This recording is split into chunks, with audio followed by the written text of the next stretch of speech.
Ladies and gents, we are back again and we are with Spencer Whiteley going through his history about CrossFit and going to the games and about transitioning out of the military environment and into his own affiliation within the CrossFit world and how that's led to eventually transitioning at the games and competing at the highest levels. It's going to be an interesting conversation, and I think there's going to be a lot of value to be had from people that are getting into training, people training within the British Army Warrior fitness environment, and just generally wanting to step up their strength conditioning / CrossFit. First off, welcome, Spence. I mean, really, I want to set the scene and start with the first and obvious question is just tell us about how you got to where you are now, what's that looked like, and how did you first get involved with CrossFit? You know, leading from that transition out of the military, was it something you did when you was in? I mean, you know, just tell me a little bit about your history of getting to this point. Okay, so yeah, thanks for having me on, mate. It's a pleasure to be here.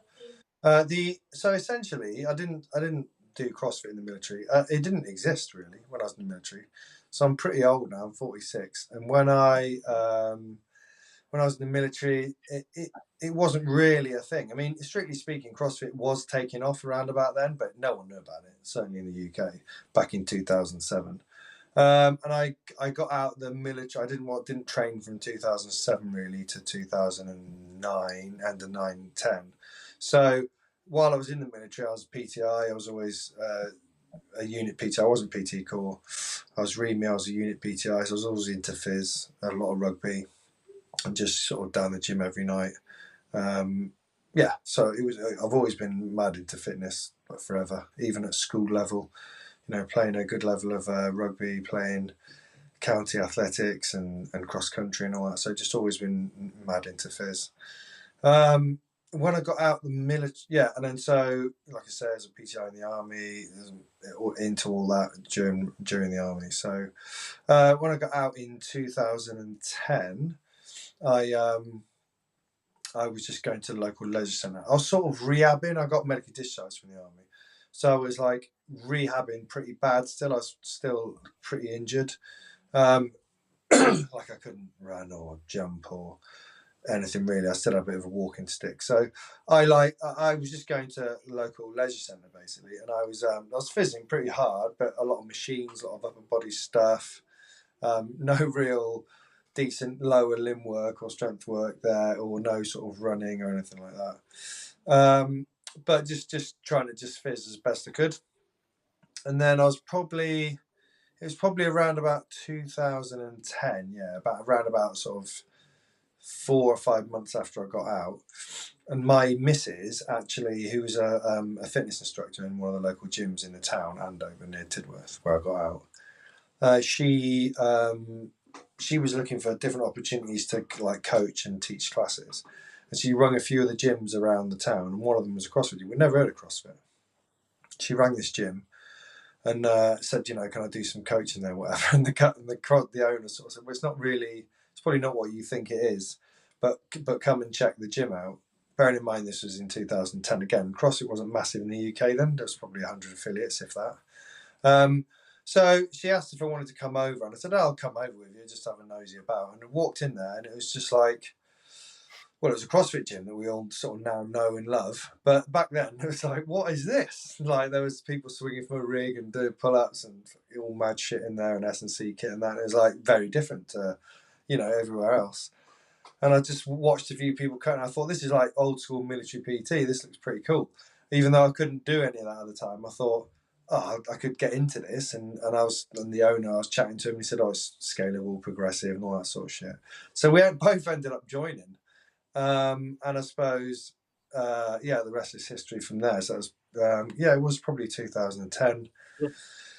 Yeah, and then I had a very, very slow journey into sort of starting CrossFit for a good couple of years. I still was useless at most of the fundamental movements, but I was working on them, but I had no like strength base in my legs.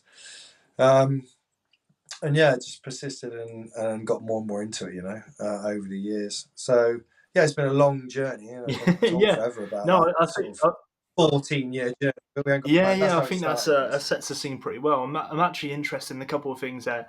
I mean, it's funny that you said about the swinging from the rig and just.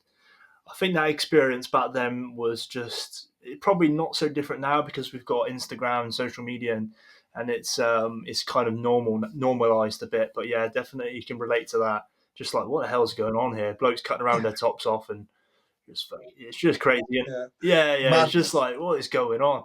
I definitely remember something similar to that down at CrossFit Plymouth. But I wanted to touch on a few points. The first one was the medical discharge. Then, I mean, is this something you wanted to talk about? Yeah, I don't mind talking about it. Like, I was on Telic 10 with Two Raw Welsh in 2010. I was Tiffy Weapons there, running the fitter section out of Basra Palace. Telic 10 was awful. It was a withdrawal out of the city. So it was a savage sort of 9 and 10 were really savage tours. You know, there's a lot of blokes getting injured, a lot of death within the first few months, and I basically copped it. We got a load of a mortar basically landed at my feet, and it well, it just definitely should have killed me. Like, well, it did. I died twice on the Kazivac. Out of there to the contingency operating base where I got major surgery before being flown back to Birmingham for, you know, I was in a coma for like 10 days. And then I spent 2 years at Headley Court being rehabilitated. I picked up some pretty serious injuries. It blew my right quad off and hamstring. I had loads of shrapnel wounds on my left leg, blew part of my groin off, blew my stomach out, punctured a lung, severed the femoral artery, lost my thumb, lost some of the dexterity in my right hand, some shrapnel in my chest wall. Yeah, I was smoked. Yeah, I was fucked. But got saved, you know, obviously. Yeah, again, I could talk about that for a long time, but just loosely, basically, sort of, yeah, I was hanging out, I was sort of dying on the desert floor, but somehow the chopper came in when it shouldn't. I got my mates around me that reacted like immediately, did a great job of sort of stemming some of the blood flow and stuff and keeping me alive. And then I got to a first aid post and they sort of kept me alive for another half hour. The chopper came in, the Kazivac team, the MERT team came in like when they shouldn't have. There was still some IDF coming in, but the 15-minute ride back to the Cobb, sort of died twice, sort of got brought back to life, and then I got stabilised in there, and I can't really remember much about it.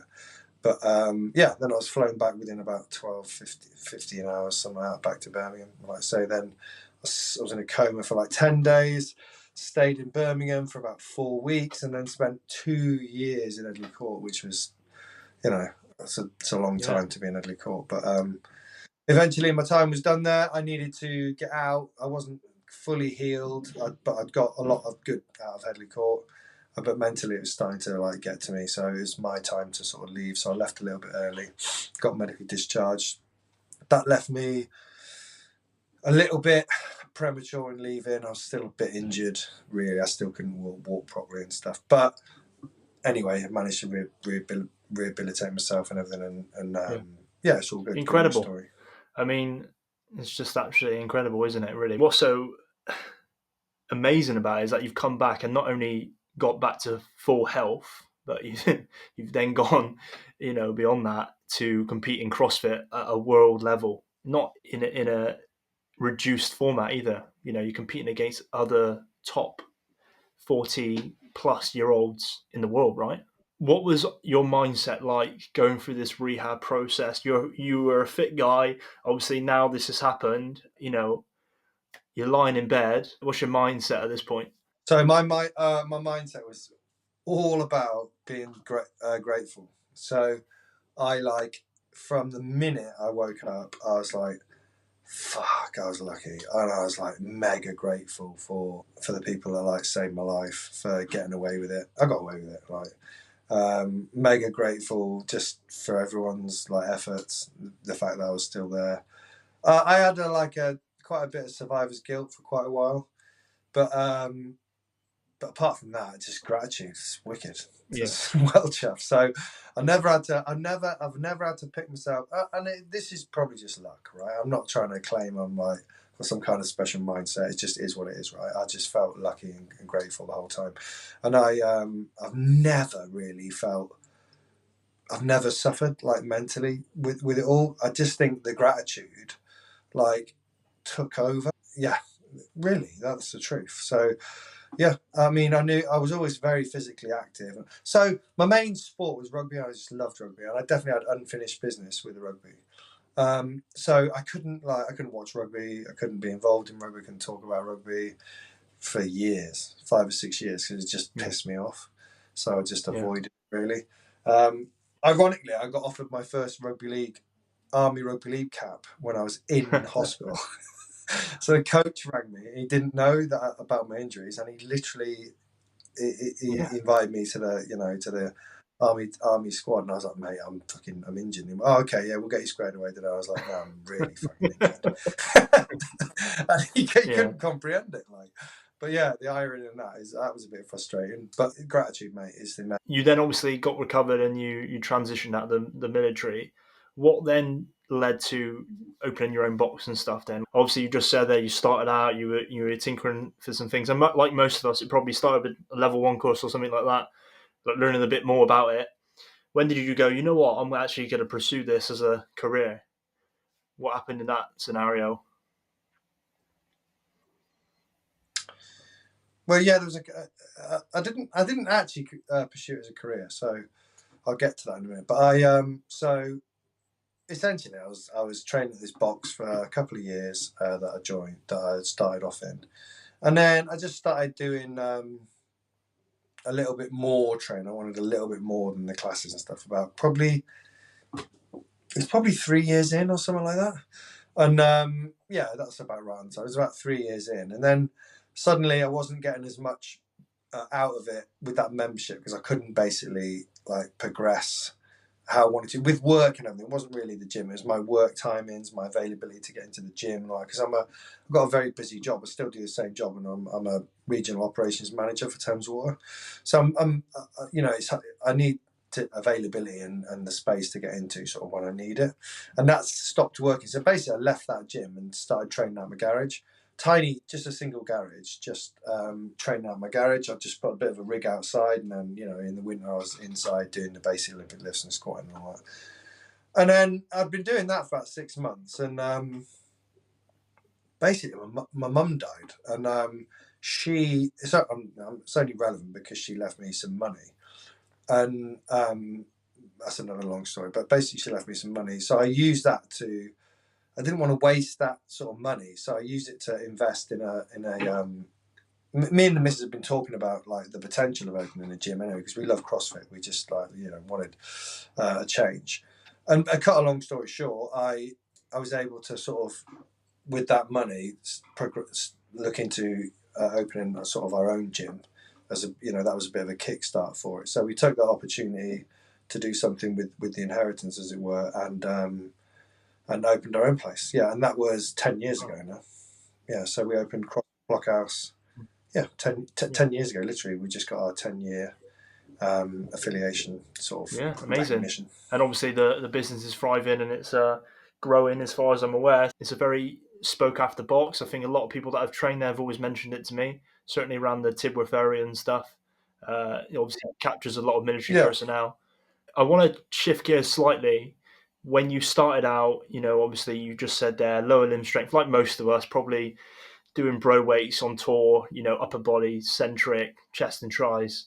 There's the standard sort of bro split routine. If you was a beginner now starting out in CrossFit, what would that look like? If you was just going to go, right, I tell you what, if this is, you've gone to the gym, you've gone to your first introduction at the CrossFit box, how do you give someone what's their protocol to get going?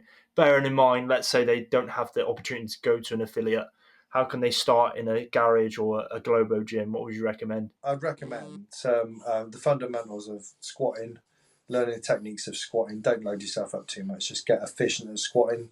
And if you're on your own, you're gonna have to like film yourself and do some comparisons to what good looks like. You can't underestimate filming yourself to coach yourself. And even at the very fundamental level, you can compare yourself to what good looks like on Instagram or whatever. I believe, in the military now as well, they do S&C more, in the gym. So the PTIs are going to understand what a decent squat and deadlift and what it looks like. So, but if they're non-military, if you haven't got a coach, you've just got to do what, the best version that you can. So I would definitely start with the fundamental sort of learning how to squat well, and then pull off the floor well, so deadlift, and then to press well. So that's not going to be of any surprise to you, I'm sure. But those three, in terms of weightlifting, I would make sure that I'd cracked and worked on without overloading the squat, the movement of the squat, the deadlift, the movement of the deadlift without sort of going too heavy and just keeping it manageable.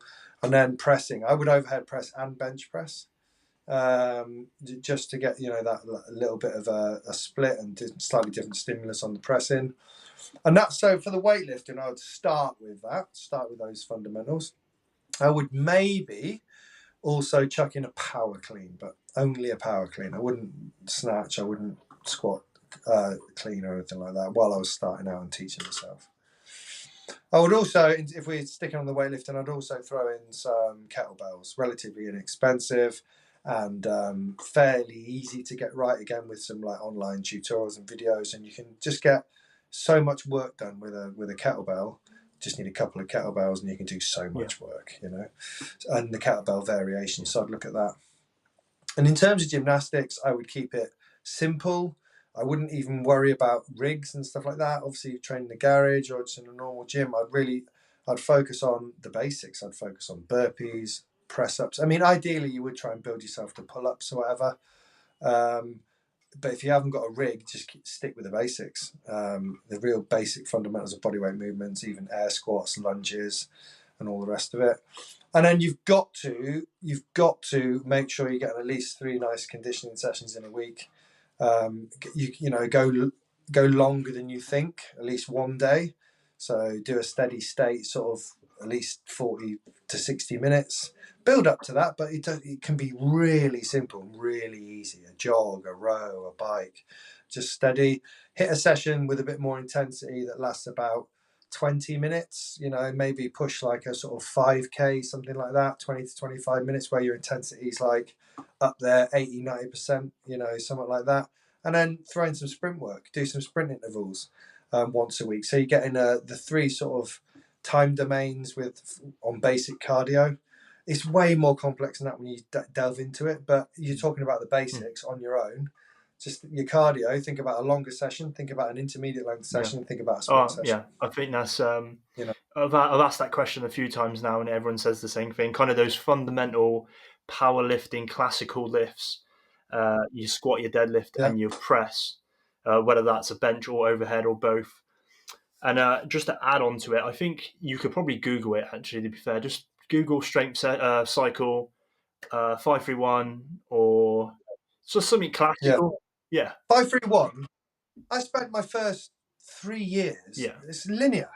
Yeah. But 531. You could probably ride the wheels off that for like 12 weeks minimum. And just get your numbers up. I think just across the board, and there's a reason behind it, just across on the board, having a stronger foundation of those compound lifts, not just specifically having a stronger squat, but the whole body adaptation, your core, you're just going to be a lot thicker and stronger throughout. You'll just be able to adapt that then into a bit of rotation, such as kettlebell swings or unilateral work. But I think, like you just said, that's spot on. If you're doing the gymnastics, then another element that might come into play with it is how much extra body weight you're carrying. That always gets overlooked, but an easy way to make a pull-up a bit easier is to drop 10 kilos, right? So what's that going to mean? Well, it means you're going to have to start cleaning up your diet a bit and probably tracking a few things. And I think I mentioned this with Charlotte, but I'd be interested in your sort of idea about nutrition and stuff. But to keep it very simple, I say it kind of works in 3 levels. The first one is tracking calories, and I know there's conflict of benefit with that, but to me it's knowing what's going inside your body is more important than anything else, and just going, right, that I know what that meal is, and it don't take long because we always eat the same things.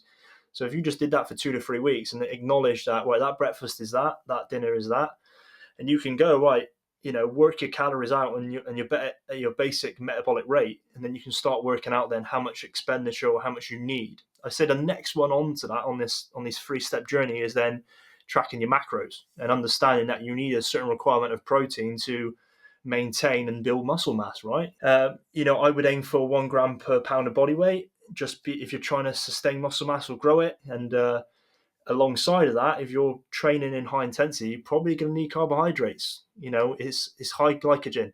And then the last one is timing. I reckon where you're going to put these doses of protein in, and when you're going to have your carbohydrates, and what you're having at the breakfast, and that's like the last tick on that box on that. Just if you're doing the three basics, I think if you're doing those three, it'll take you quite far. Spence, I know you're pretty into your nutrition. Is there anything you can add on to that? No, I've made a little note here as you were talking. It's the same, but I'd add a few caveats. So, the first thing you need to do is establish where you're at, i.e., not just standing on the scales, but what are you eating? So you need to diarise what you're eating for 2 to 3 weeks to understand. Because a lot of people lie to themselves about what they eat. They don't know. They don't understand at all what calories are. Someone can say to you, right, that's overweight, they say all the time, yeah, I don't eat much. And they're not lying. You think, seriously, you don't eat much. But they can be telling the truth. Because if they have one frappe latte at Costa and one granola bar in Costa, they're 800 calories deep. They're not eating a lot, right? And then they go and have lunch, and that could be a sensible lunch, 600-700 calories, right? And then you've got a lady that's probably naturally around about 70k body weight.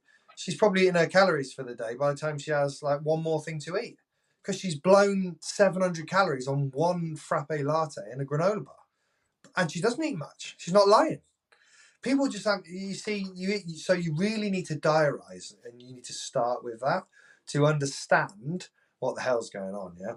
So yeah, totally agree with you. Yeah. Diarise what you're doing, work it out, and then totally start with macros. Just understand where you're at, and then you have to everybody's got different needs, right? So remember, we forget about a lot of people are underweight or underfed. That happens a lot, as well as people that are overweight and sort of overfed as well. So what you need to then do is it's very personal. You need to establish if you're trying to gain weight or lose weight and all the rest, and then I wouldn't even start counting calories at this point. I would be like, right, I'm going to get a nice macro balance. Okay, so I want to just try and work out. I want to try for the next 2 weeks to just eat 40% carbs, 30% fat, 30% protein, and then just play with that 2 to 3 weeks. All right, you're weighing yourself, but don't stress too much about it. You're like 5 to 6 weeks in here, and what you're doing is you're just building habits. You're understanding what the hell's going in, and you're also understanding what kind of foods make up different macros, so you can create a balanced diet. And playing around with that. And then once that's probably like a 6-week process. And once you've done that, that's the point, really, when you understand what's going in. And then in that 6 weeks, you might have put on a bit of weight or lost a bit of weight. If you've put on a bit of weight, you're like, all right, I need to change something. I need to reduce some calories here and maybe keep the balance, Or I'm losing weight. I don't really want to lose muscle mass. I'm going to add. You know what I mean? You've got to just do it over time, and you've got to take your time to work that out. And then once you've sort of worked out that, which can take months and months, you don't win this overnight if you're doing it on your own. And then you've got to eventually, the last point that comes in is really obviously calories in, calories out is all part of that macros piece. Eventually, after you've established, get a basic level and see how your weight fluctuates with that as well. And then the last thing that sort of comes in with it is refining and cleaning everything up. So, if you try and do it all at once, if you try and diarize it, nail your macros, eat healthy as fuck, never eat another pizza or, have that drink you like, you're gonna fail. You got to layer it in slowly. So when you got the fundamentals sort of squared away, you know where you're at, you know what you eat, you've started understanding through your macros and diarising what works and what doesn't. Then you got to start cleaning things up. And when you clean things up, you've got all the other stuff together, that's when you sort of get the mega boosts. When you not only are on the right sort of calories, your macros are working for you, and then you clean it all up, you'll find yourself, your performance levels and everything. Perfect. I love that. And just a few things to add on the end is like what you just said there. Consistency is the only way that's going to get you there. And if you want to be consistent, you can't do it all at once. You're going to have to Small changes built over time, not a small change, built over time, and that's going to get you the results. Sometimes I think to myself, how did I get here? I don't really drink. I'm not alcohol free, but I don't really. I mean, I like beer. I love wine. I love alcohol, but I just don't really get pissed much. Like in the army, I'd get pissed every Wednesday after rugby. I get pissed, Friday, Saturday. Is it a slightly different sort of era back then as well, a couple of decades ago? But it was very much in the culture. It's something I really did. Now I never suddenly started CrossFit and went like, I'm going to stop this, I'm going to stop that, I'm going to eat it. It just creeps up on you. You just got to layer it in. So I'd be like, oh, once I left the army, I didn't play rugby on a Wednesday anymore, so I didn't drink on a Wednesday, and then suddenly you're drinking Friday and Saturday night, but you fancy doing a CrossFit class on Saturday morning, so you might knock Friday night drinking on the edge, so you can do your CrossFit class, and then there's a Sunday training session going on, and then you might layer that in, and before you know it, like years down, a couple of years down the line, whatever, you've just like slowly evolved into, I don't really drink much, like just because I'm doing other stuff, and you don't miss it, and then the same with food, like you start nailing it in, you'd be like, you do a bit of research and realize that, the saturated, crappy fats in a Greg's is just literally not worth it when you can eat 10 other things and not have a heart attack. So you just like easily drop that one thing, and then a few months later you drop another thing, and then you start drinking a bit more water, and it just creeps up on you. Before you know it, you're bloody alcohol free, eating clean, training 6 days a week, and you don't even recognize it. I said this to Ben as well, was about changing your environment and making it a little bit harder for you to make those bad decisions. If you're trying to avoid bad food, make sure you prep some good food. If if you want to go for a run in the morning, prep your shoes by your bed. Like, make it easy, reduce the resistance to do the good thing, and those changes will come naturally then. If you're making it hard for yourself, you're fighting an uphill battle, because then you've got to overcome willpower, you've got to build resilience to just make that good decision then. And honestly, we are creatures of habit. So unless it's easy, we'll just fall back into those normal routines because we know where it's like. We like that food, we're comfortable, and then before you know it, you're back where you are. It's like these small little incremental changes. You want to drink more water because you're not getting enough fluid? Well, put a little bottle of water in every room in your house. So when you walk in the room, there's a bottle of water there. You might drink some water. Like, it's just tiny. You got to set yourself up for success, and then you don't rely on. It's not hard. You don't rely on willpower. You don't. If you rely on willpower or motivation, you are fucked. It's all about discipline and preparation. It's not about motivation. People always ask me, "How are you so motivated? You've been doing this for 10 years. How do you stay motivated to train? 2-3 hours every." I really am not. I'm not motivated. I'm disciplined, and like, I probably enjoy training 4 out of 6 days.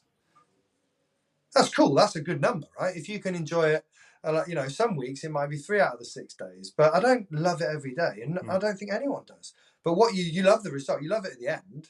But getting into the gym, sometimes I'm sat in my car outside on a hard day at work, like, I cannot be asked. But motivation gets you there. You start warming up and you have a laugh and you do it. Motivation doesn't get you there. Discipline gets you there. So we've helped the newbie compound lifts, sort your nutrition out, build consistency with good habits, which is basically, in a nutshell, what you need to be doing. Now, there's obviously different people on different levels, different structures on that. So I want to look more for that middle group now that have been training. They understand the fundamentals. They've got strength, and they know about their diet and stuff. And maybe they've competed team events, turf games, strength and depth, something like that. And now they want to go, well, how is Spence getting to the CrossFit Games? He works. He's got an affiliate. He's a busy man. How has he gone to that next level? What's his training look like? What's the difference between him and me? And what's the secret sauce? Consistency. So the secret sauce is there's a couple of things, but really it's like, so I trained CrossFit for 13 years now. The first 3 years is just like absolutely just getting the grip of the fundamentals and sort of, trying to just improve and just even get strong enough to be a normal human. And then a couple of years later, entering a few competitions and not qualifying and getting beat down and just failing, but just not giving up. And then I don't know, getting into a competition like the Athlete Games in London, where there's 100, participants, and I qualified 85th, and I was buzzing to go there and try and not come any worse than 85th. I see people getting put off, don't enter competitions because they're like, oh, might not qualify. It's like, fucking, I entered 4 or 5 big, there's only big competitions then, there wasn't masters. So I was like half disabled 35-year-old, like entering these competitions, like failing most of them, and every now and then scraping like 90th and being chuffed to fuck and going there thinking I'm buzzing for this. I want to come 89th or better. Like, I think it's the attitude of like just worrying about yourself, worrying about your own progression, and just not getting into sort of social media or getting worried about what ifs and buts. Just go for it. Just absolutely have a go, and then incrementally, when you enter these things and when you test yourself, you learn your weaknesses. Right? Like, I've never missed the Open ever. I hear people go, "I'm not fit enough for the Open this year." I'm like, well, you're going to miss the opportunity if you do CrossFit to do the Open. Or I can't understand why CrossFit doesn't do the Open. I literally can't understand it. Now, I know that's not everybody's cup of tea, but it's something you do. You just stay consistent and you just test yourself against the rest of the world. And then it's not the perfect test, right? But it's still a bit of a benchmark and a bit of a motivator to sort of drive a portion or a period of training. And then with that, you just build that consistency, build that effort. So I haven't answered your question that well, then, but that's how it started. That's the strategic planning. I want to know the tactical insights now. Yes. So from going, so for me personally, from going from being like, I wouldn't say mediocre. I was so to get to the game. So I was been seriously trying to get the games for like 6 years. Right, I've got there 3 times, but I tried really hard twice when I hit 40. I'm 46 now, right? And I've been 3 times. And when I hit 40, I was like, this is my year. I'm going to really push for the games. Right? I had a push at 39 as well. I knew it was a bit out of my reach, but you could like benchmark yourself thinking, I probably, even if I'm only in the top 100 here and it's only 20 go, I can sort of see some of my competitors for next year who are aging up as well. So you get a little bit strategic and you try to understand, where you are amongst that sort of peer group. And then so I had a real good crack, when I aged up, and I failed. I kept coming like, this was back when 20 people qualified. I kept coming like 23rd, 24th, 21st. I think I failed like 3 times. And my 4th year, when I was 44, in the 40 to 45s, I qualified. And what happened? I basically, there's a few things that happened. I was learning from these experiences where my strengths and weaknesses were, and I was like, obviously logging that. And then if I bombed in a rowing and warball ward, I'm like, shit, I'm crap at warballs under fatigue. My rowing could be better, and I was trying to build on that. So I was like genuinely like analysing a little bit of my strengths and weaknesses. And then, to be honest, I also one of the main factors was I got a coach who did some of that analysis for me, and I thought I was quite good. I thought I was quite good at like working my weaknesses, not avoiding like things. But you're not. You sort of are. But I wasn't doing like 1 hour row sessions. I was like jumping on the row in a wad twice a week and thinking I was nailing it. I wasn't doing like 10 500 row intervals. I wasn't doing 4 2K row intervals. I wasn't doing hours on the rower to get better at rowing.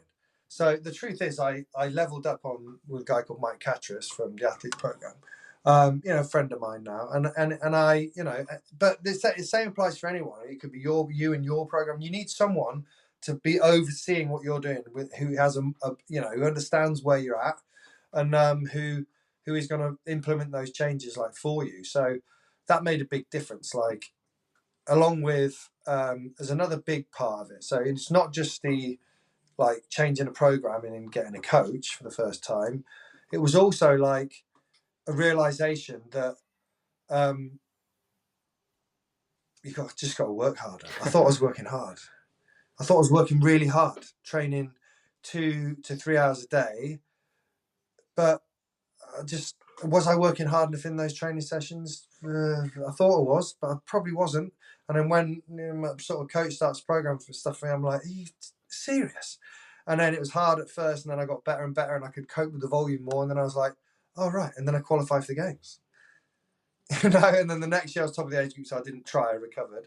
And then as I aged up to 45s, I qualified again, You know, when only 10 went, I was 9th in the world. And then this time I qualified again when it was a much bigger field. I qualified 12th amongst a qualification group of 40. So qualified, you know, comfortably this year, and qualified, you know, on the previous two. And it's all about leveling up. And there's another big thing as well is I could talk about this for ages, but I'll just say one thing is mentally, once or twice a week, if you want to get to like the next level, you have to push yourself probably harder than you think. You can't do that every day, but I used to think I was hurting myself in a wad. And then you go to the games and you see some of these athletes who just seem to be able to just zone out and put themselves so deep in the cave. If you don't learn how to do that, you can't compete at that level. Yeah. And that was a massive thing that changed about 3 or 4 years Oh, ago. mate, that's brilliant. I think that's. I think you've just unlocked a few things for a lot of athletes there. There was two things that I think a lot of people have said in the same light as you. Either train with similar people, or find a coach, Really important. or both if you can. Because what you just said there, the accountability piece, the exposure. Even better if you train with a group that's programmed by someone else, because then you can't hide. And subconsciously, and I know this for a fact, subconsciously, when you program for yourself, you think you're doing holistic analyze of your own weaknesses. Your body is protecting you. It's going, Yeah, you have an unconscious bias that just yeah, almost it will will not not let. give you those road intervals. If it does, you'll do 3 less than you're meant to. You'll do 20 minutes less Yeah, than you're meant to. You will make it easy for yourself because it's hard. Because the body will make sure it's yep. protecting you. It'll be like, why would I do that? If you got someone telling, yeah, Yeah, 100%. If you got yeah. someone telling you what to do, I used to look at when I first got Mike's programming, or you know, my coach's program. Again, it applies to anyone that's got a coach or whatever. If they I made a statement to him that I wanted to get to the game. So it's not like it's different for all levels, right? Like if you don't like when you say to someone you want to go to the games, you have to be prepared to ride the line and give it all. Like if you just want to level up, if you want to level up from never doing a comp to doing a comp, you have to level up, and it should, something will change. But it doesn't mean you have to kill yourself if you want to go to the next level. But I suppose if you say to someone, yeah, I want to be in the top, literally top like 10 in the world, like 0.001, whatever it is, then you can't expect to not have to really level up. Like, and so I was prepared to go on that journey. Like, and when I was getting thrown in like what I thought was insane training that I'd never experienced before, every now and then I'd be like, "Are you sure? Like, I'm like 40, 45, don't you?" That sort of thing. And he'd be like, "Yeah, literally, you've missed the games a couple of times. You're not doing enough," and that's quite hard to swallow as well and accept. But what comes with that is you don't just accept it, nod, and crack on. You have to, in order to do what they're saying, you have to change. So you have to do more recovery. You have to eat more food. You have to everything else that comes with the increased volume. You can't just increase your volume. Oh, jobs are good. Increase your intensity. Well, in order to do that, when you're 45, 46, you also have to sauna. You have to, stretch more. You have to eat more. You have to. You can't just train. mate, golden nuggets everywhere there. And there was a question that I wanted to ask you in terms of that actually was how your training looks than it did 6 years ago. You're a little bit older now. Not necessarily the games athlete change. I'm talking about where you first started going to the games to where you're going now, and how has aging affected your training? Like you just said, their recovery becomes a bit more essential. Is there anything else? The volume is harder to take, so you've got to do more to look after yourself, essentially, because the volume, like in order to keep going back to the games, hasn't changed. It's like continue to ramp up, but that's not the right way of things. It's not really what you should be doing as a masters athlete. You should. It is with less volume, of course. It is like elite athletes, CrossFit athletes. Are training 4, 5, 6 hours a day, and their bodies can take it, and all the rest. I'm not. Yeah, it is. It is less. It's got to be less than that. You've got to allow more time for recovery. You've got to do longer, slower, more effective warm ups. You've got to listen to your body a little bit more. It's like essential to listen to your body, and you've also got to, what's really important when you're a master, and this is like proper golden nugget here, is quality of movement matters more when you're a master, because you can get so much out of moving better than other athletes. Uh, everyone in elite moves well, don't they? You can't not be an elite and not move well. But there is athletes that are weapons in masters categories. You know, they've been professional sportsmen and women all their lives. That sort of a turbo mega fit, but you know they're not the best movers. And a better mover that's not as fit as them can do Yeah. better than them. That tends not to happen in like the elite categories because everyone moves well. Yeah. Do you know what I'm saying? Um, in masters, more focus on like health and movement will like boost you Yeah. quite a long way, No, I I think think. that's key as well. Certainly, what I found as I've sort of Asian it with with you to a certain extent for the last 10 to 12 years is moving effectively reduces fatigue. Your total work output is increased. It means everything Yeah. really. People who are really strong, they can get away with it in a short workout, but anything longer than 5 to 10 minutes, and they just start breaking down because they just cannot deal with all Mm. the lactic acid, all the fatigue of the muscles. You also, what you got to do as you get older is you've got to find, you've got to look for intensity in other ways as well. So you cannot get after it 5 days a week. You just cannot 5 6 days a week, right? So you've got to find intensity elsewhere. You've got to find intensity in quality of movement. I don't know. Today I was a bit banged up, a bit tired. I thought, you know what? I started my snatch complex, and I was like, I set a minimum like requirement I wanted to hit, but my main focus was like, I'm going to make these snatches look wicked. I really want them to feel and look wicked, so I'm going to concentrate like mad to do really good quality of movement, and then that would be a Mm, win for the day.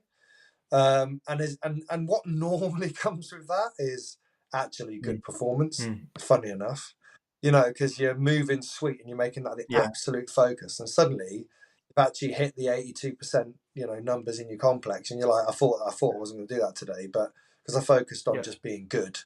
I think you got to have those days where you just put something on the board, even though the days you're maybe not Yeah, motivated, maybe your body's a bit broken, maybe you're just like, "Ugh, I don't even want to train." You just get something on the board sometimes.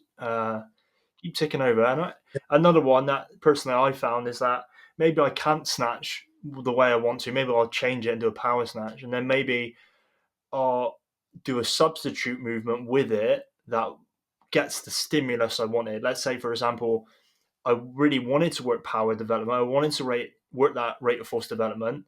Then maybe I'll do snatch deadlifts and I'll do counter movement jump onto a box, and I'll work the jump phase without the load, and I won't go through the yeah, whole thing about waking up my body to do a snatch. I'll just do a deadlift. It's a little bit lighter on the frame. Maybe I'll do snatch, and yeah, just adapting it that way and going right. I can still get the same stimulus that I'm trying to get, or it's going to be close.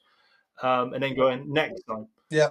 Yeah. Definitely, Uh, definitely do yeah, that. I and definitely do I that. want to finish up, Yeah. mate. So I want to protect your time, and I don't want to take too much of it. Is there anything recently you've purchased, an item or something that's really you wish you had before? Just maybe it's been a recent purchase in the last year. You're like, oh, this is a game changer. Anything come to mind?